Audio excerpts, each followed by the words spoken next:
abordamos pues todo lo relacionado a lo que es pues cómo han venido evolucionando y cómo se han venido pues em, evolucionando pues históricamente lo que son los derechos humanos. Recordemos de que generalmente nosotros siempre cuando a veces hacíamos referencia pues a los derechos humanos, quizás no analizábamos o no dimensionábamos, por ejemplo, cómo había sido ese proceso que han atravesado pues por muchos años. Vamos a admitir a Carlos Andrés. Proceso, si ustedes se fijan, cuando lo vimos que ha sido gradual y que han estado involucradas prácticamente pues muchas grandes civilizaciones.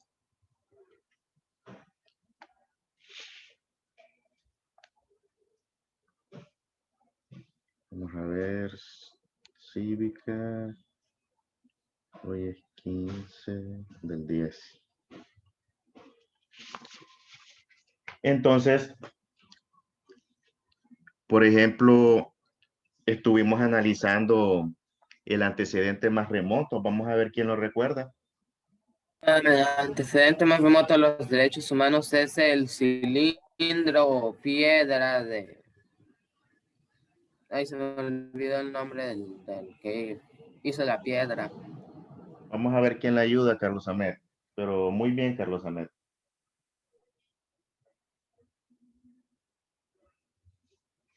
Vamos a ver los demás. ¿Cuál es el nombre que tiene ese, ese artefacto que prácticamente se constituye pues como la evidencia más antigua en relación pues a aspectos pues que son de carácter o relacionados a lo que son los derechos humanos? Vamos a ver los demás. ¿Quién lo puede recordar? Jóvenes. Ay, profe.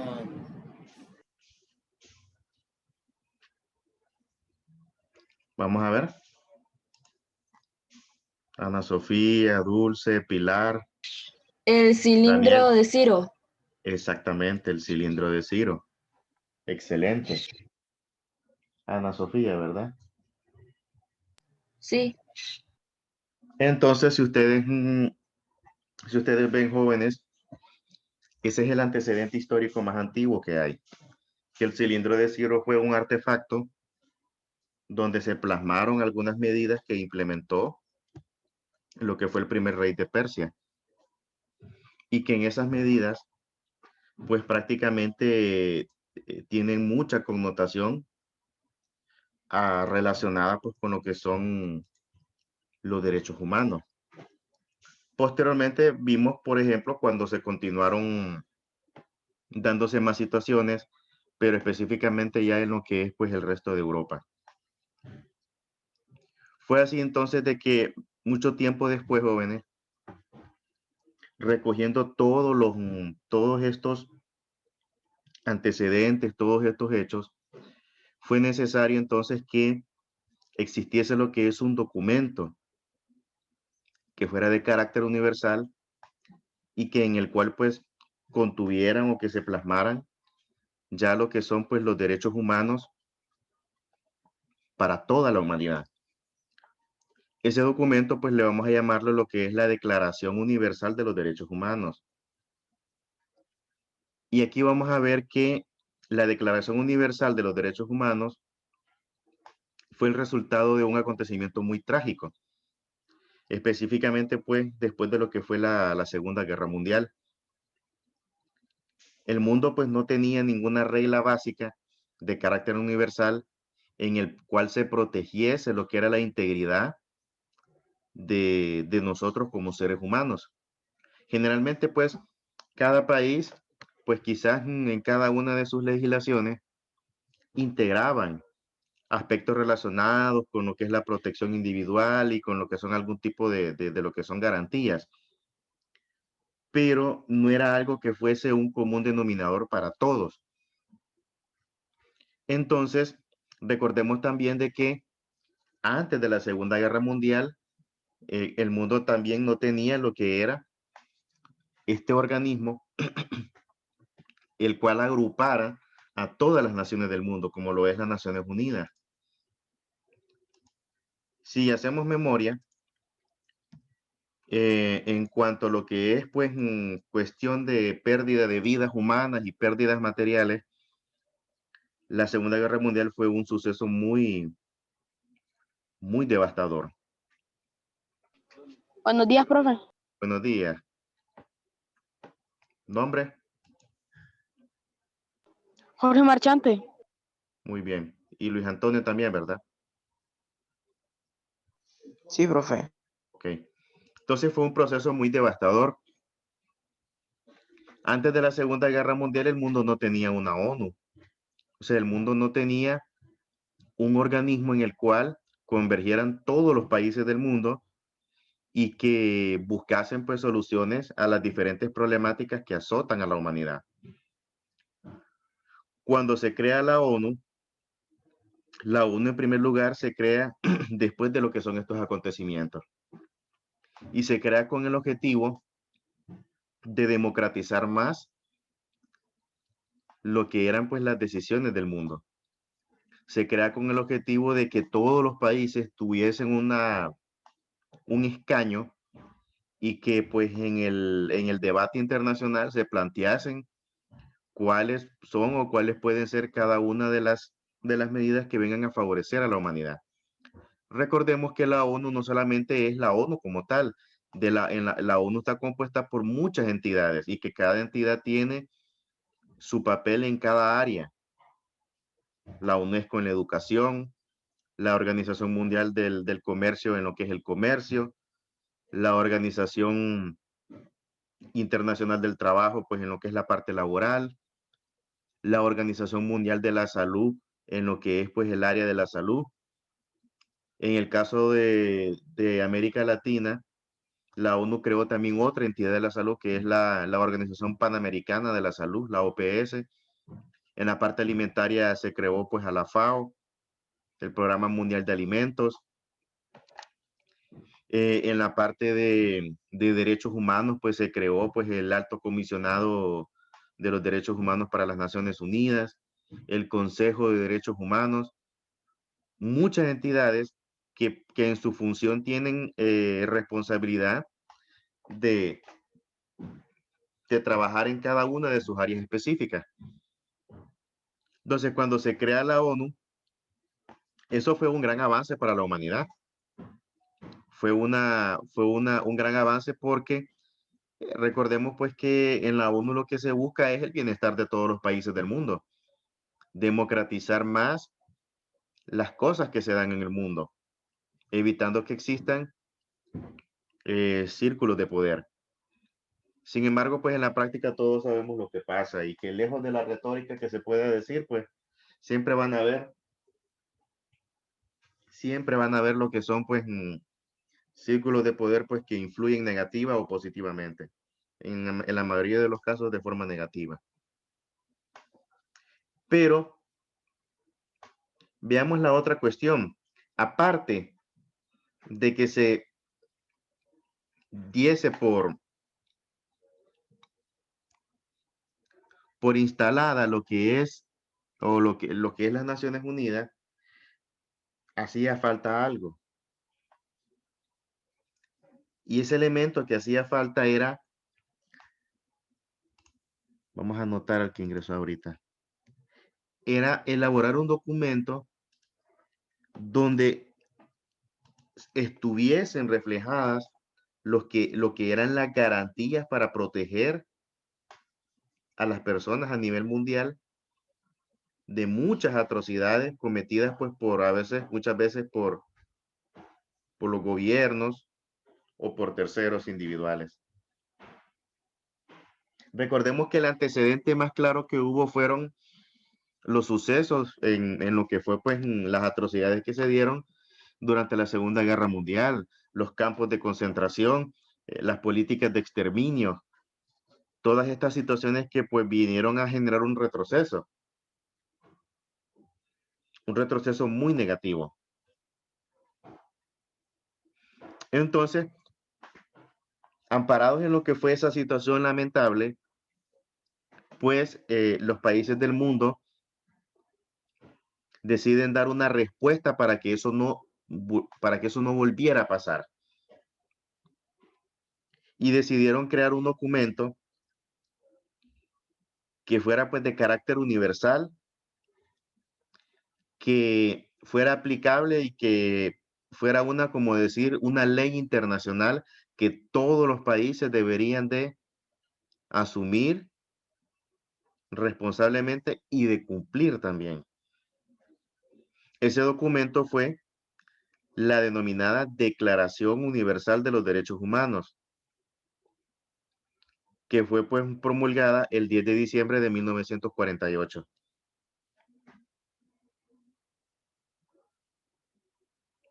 Y si ustedes se fijan, la Declaración Universal de los Derechos Humanos prácticamente fue el culmen o el clímax de todas las situaciones y de todos los antecedentes que se habían dado anteriormente relacionados con situaciones de derechos humanos. Y si ustedes se fijan acá, vamos a mencionar tanto antecedentes positivos como antecedentes negativos. Los antecedentes negativos eran los relacionados a las violaciones de derechos humanos, como en el caso de lo que sucedió durante la Segunda Guerra Mundial. Y los antecedentes positivos fueron aquellas políticas o aquellas medidas que pues en sus primeros pasos trataron o procuraron promover políticas que protegiesen lo que fue pues, lo que era la integridad y la dignidad del ser humano como tal. Esas que son positivas pues son los antecedentes que vimos en la última clase. Esos son antecedentes positivos, porque se crearon medidas que iban orientadas a proteger al ser humano. Y estos antecedentes y los antecedentes negativos, donde existieron interminables violaciones de derechos humanos, fueron las cosas que sucedieron durante la Segunda Guerra Mundial. Entonces, la Declaración Universal de los Derechos Humanos es el resultado final. Y todas las organizaciones de derechos humanos que hay en el mundo, jóvenes, todas las que hay en el mundo, tienen como elemento fundamental en su accionar lo que es o lo que son los derechos que contempla la Declaración Universal de los Derechos Humanos. Yo les voy a subir en su momento a Moodle lo que es pues la declaración con todos los derechos para que ustedes lo puedan ver.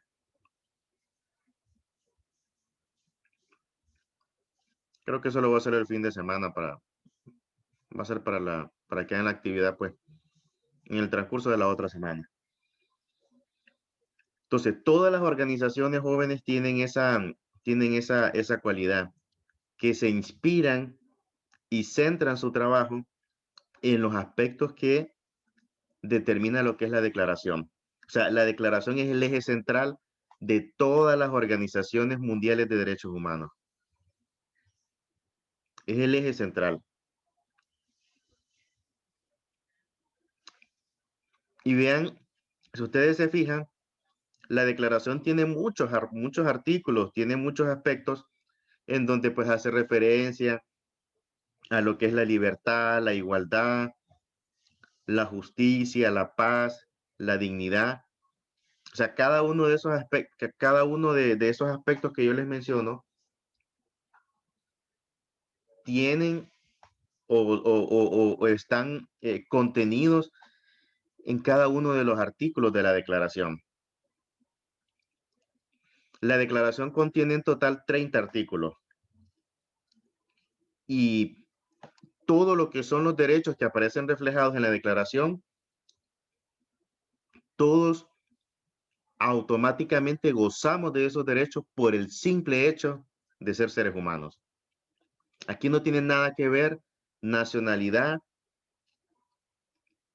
género, partido político, ideología, o sea, no tiene nada que ver eso, porque la Declaración Universal es un derecho que nos atañe a todos, es un derecho universal. O sea, ningún país puede venir a decir, no, no vamos a reconocer eso, porque es una regla, o sea, es como una regla en el mundo. Y todos los países tienen la obligación de cumplir con esa regla. En el caso de Honduras, el gobierno tiene, o cada uno de los gobiernos, mejor, cada uno de los gobiernos en el mundo tiene la responsabilidad de garantizarles a sus ciudadanos que se cumplan esas normas que están establecidas en lo que es la Declaración Universal de los Derechos Humanos. ¿Qué pasa cuando un gobierno viola o violenta lo que son esas normativas? Bueno, hay mecanismos y hay instituciones. Primero vamos a encontrar de que a nivel internacional hay organizaciones de derechos humanos que pues al tener referencia de las situaciones que se están dando, envían misiones para documentar, para evidenciar, para tener ya todo documentado y hacer la denuncia a nivel internacional. Con esas denuncias vienen otras entidades como lo que es pues la Corte Penal Internacional y comienza a realizar acciones. También en el caso de América Latina también tenemos pues la Corte Interamericana de Derechos Humanos, que la Corte Interamericana de Derechos Humanos pues trabaja más de la mano con la CID, que es pues la Comisión Interamericana de Derechos Humanos. Entonces, aquí es donde viene lo siguiente. De lo que es, y otra cuestión, este es el documento más traducido en el mundo. ¿Por qué es el más traducido en el mundo? Vamos a ver. ¿Por qué será? Pregunto. Porque se encuentra en todas las versiones de todos los idiomas, porque como es un documento que se utiliza a nivel mundial, que se debe Exactamente. cumplir a nivel mundial. Exacto. ¿Cuál es su nombre, hija? Dulce, profe. Otra cosa también. Entonces, como decía usted, la Declaración de los Derechos Humanos fue producto, usted dijo, de dos tipos de antecedentes, negativos y positivos, de cosas buenas que sucedieron y de cosas malas.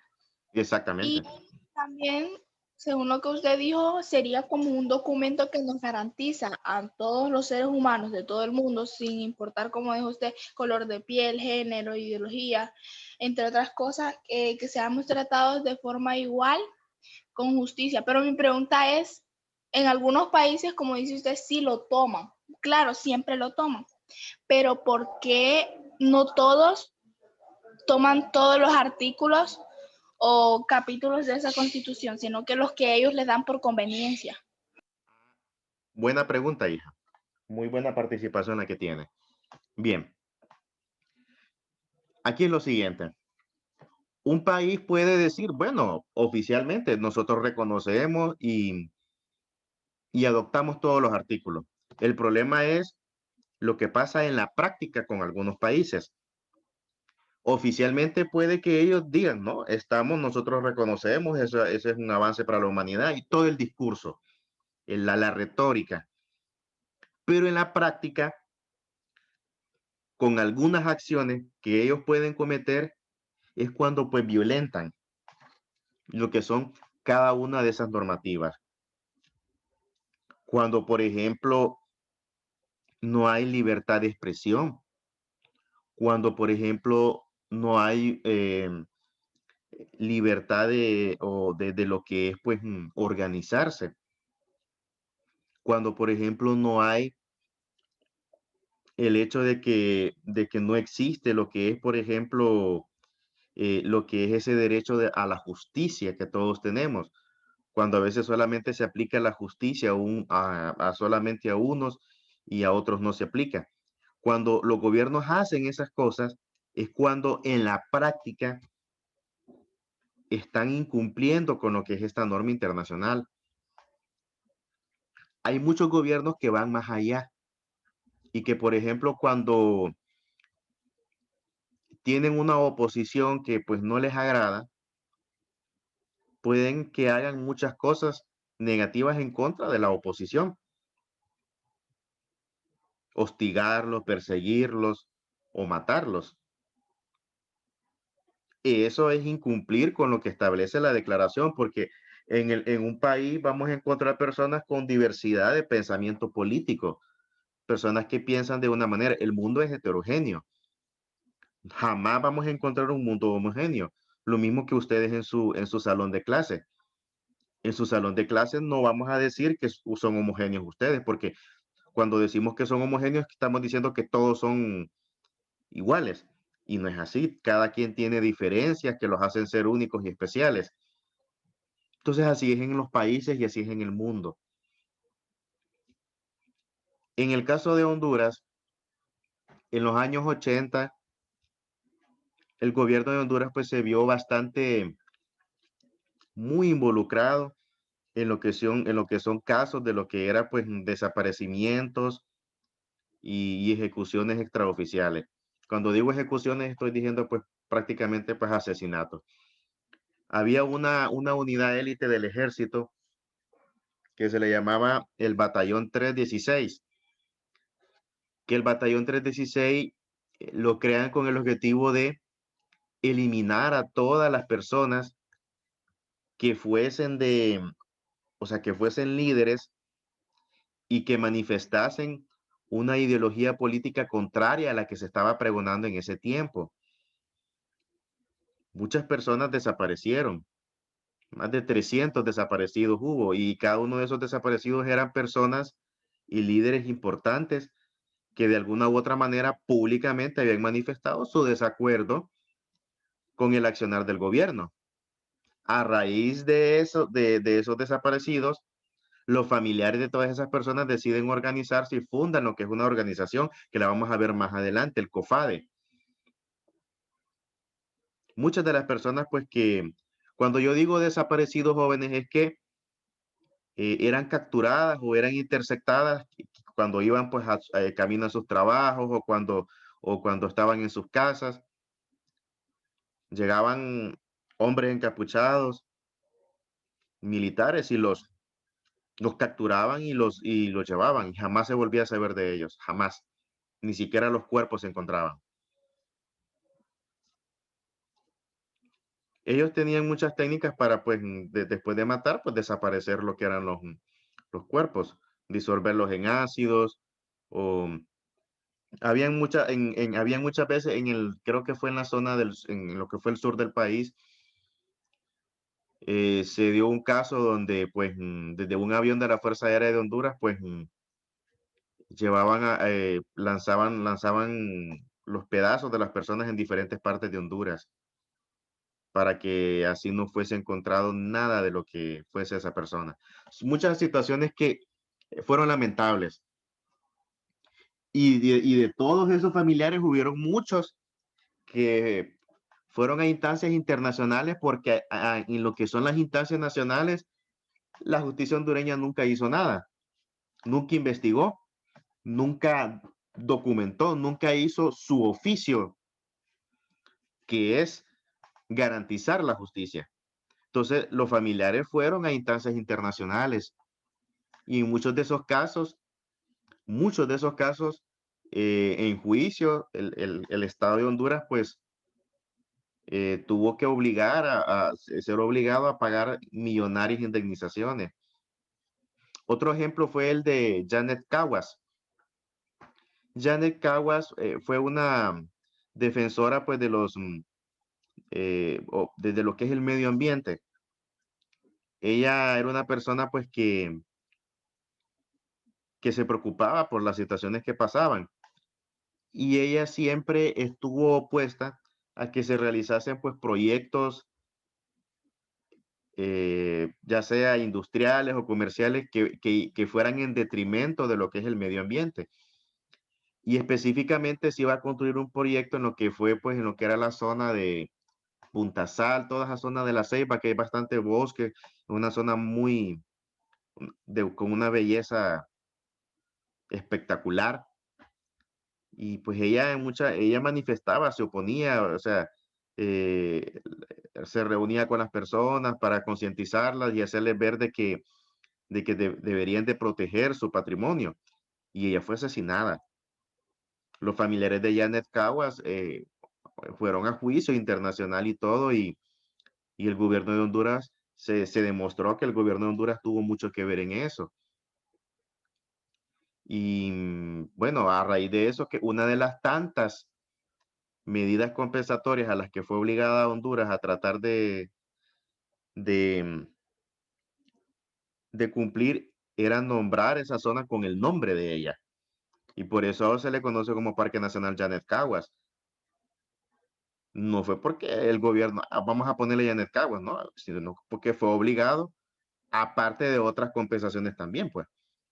Entonces, cuando se cometen, lo mismo pasó con, vaya, hace poquito lo mismo sucedió con lo de Berta Cáceres. Y que el gobierno no le garantizó lo que era la seguridad que ella tenía o que ella debería de tener, porque ella había recibido amenazas de sectores oscuros que tenían pues planeado proyectos hidroeléctricos en diferentes zonas de Lempira e Intibucá. Y no es que Berta Cáceres se oponía al desarrollo, ¿no? Nada de eso. Lo que ella manifestó siempre era el hecho que cuando se hiciesen ese tipo de cosas, primero se debería de consultar a la comunidad. Porque un proyecto de estos jóvenes no solamente hablamos de lo bonito, también genera un impacto, tanto un impacto ecológico como también un impacto social. O sea, es